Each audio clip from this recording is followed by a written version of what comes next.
back on the video tell from title. I'm here with The Flash, season 7, episode 6. Y'all can see it in the background a little bit. But yeah, before we end this video, don't forget to like, comment, subscribe, turn on post notifications to upload. But let's get straight into this review. Alright, so this was a pretty solid episode. It was mainly surrounded around Cisco and Chester, which, you know, so I'm starting to like Chester even more, and I liked him off rip. His energy was just there, you know. It was like, I don't know, it's like he belonged here. He already been here or something. I don't know. But yeah, so hold on. My bad. I'm just trying to make sure I don't miss nothing important. But yeah, so they're trying to figure out how to stop whatever threat that's coming.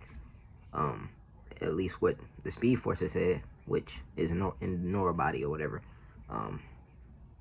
And Nora and Iris actually been bonding a lot during the time, really. Like, it's like, I don't know though, I feel like something fishy about it. And Barry sees it too. Like, at the end you can tell, like, he's not convinced necessarily that that's like what's going on or something going on, something else going on. He can see it, and I got that same kind of feeling. I don't know, it's like it's off, it's something off. Like, she's very, very, like, I can get the emotional part, but like certain things that's just said and certain looks that she making is just confusing. I don't know if that's necessarily the Speed Force or not.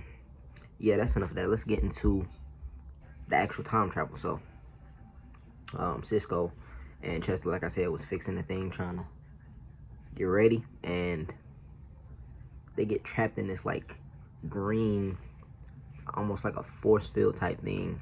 It was like a dome, and they got trapped in that. And then boom, out of nowhere, they stuck in 1998, December 4th, I believe. I think it's December 4th. And come to find out, it was the day before Chester's father died. So, which they figured out a little bit on the time, but they were trying to find the person who was causing this, and why they was trying to figure out why this was happening. Y'all can see Superboy's coming on, so I gotta hurry up. But yeah, so they're trying to find out what happened, who was the reason this was going on. Because this could be the same threat that was after Nora, or it could be a totally different threat. But whoever it is they can control like time, basically the opposite of the Speed Force. So they could take you back in time and stuff, rewind time. So a very, very dangerous opponent. And so only way they could find them, they had to go to the high school. And each time that they like discover something, they like basically crack it, the time resets, so it takes them back. And then if they don't have the little machine that they had with them, then they forget everything. So Cisco thought he was actually 7, like he really thought he was in 1998, and Chester had to snap him out of it, which was cool, you know what I'm saying, and a cool reference to Game of Thrones. But which I don't watch that, but I'm just saying it was dope for them to reference something.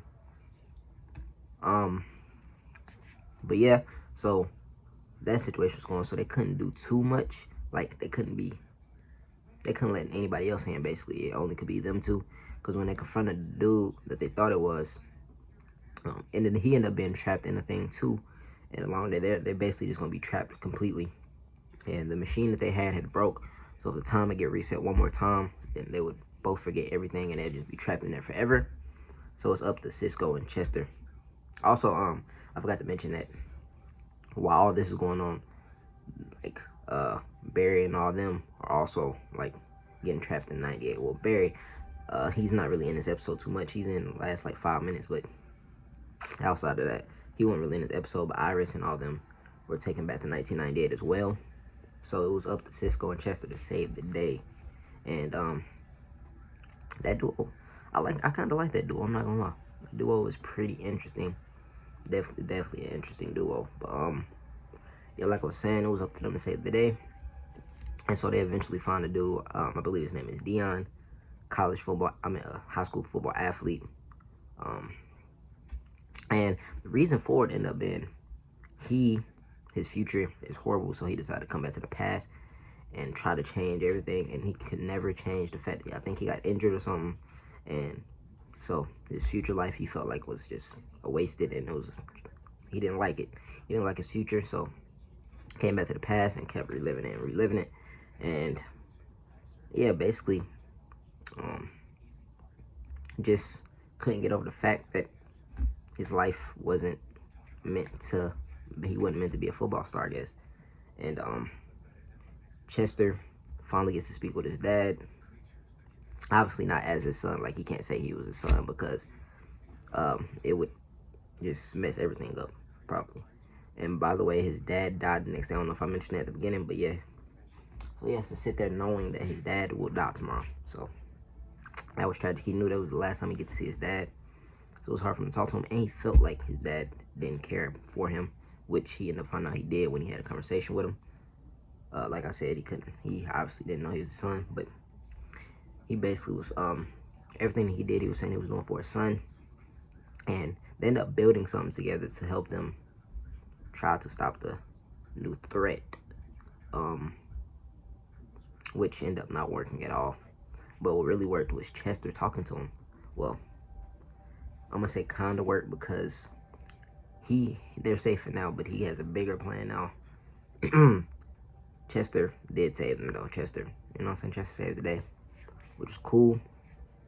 He said it was luck and stuff like that. Of course, I feel like Chester don't feel like he fits in, but like he feel like he don't belong there. I feel like, but he definitely belong there. You know what I'm saying? I don't know about y'all, but I enjoy him. Definitely, it felt like I said at the beginning. It felt like he been there the whole time. Like it just like he belonged there. On that cast, so it was dope to see them use Chester like that. Have an episode focused around him and also Cisco, of course. But mainly him. I feel like we learned a little bit about him, his backstory a little bit, like his father and him, their relationship. You know what I'm saying? And he has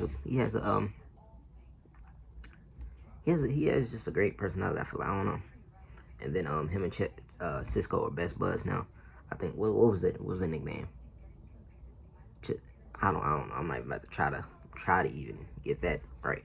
But yeah, that's pretty much the episode. He talked to him, ended up changing it back, but he decided to have a bigger plan, and he boom disappeared and changed everything back for now.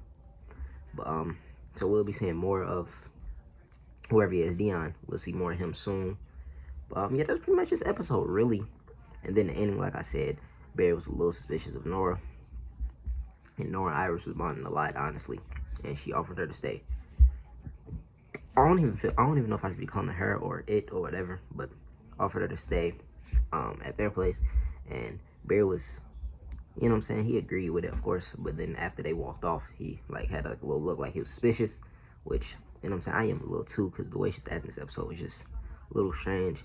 But anyway, like I said, it's pretty much it for this episode. If you enjoyed it, don't forget to like, comment, subscribe, turn on post notifications, upload. Like I said, I'm checking out Supergirl right now, so that review will be coming soon. It might be a little later because I gotta rewind this and rewatch the 10 minutes that I missed. But yeah, that's pretty much it for this video. I'm out. Peace.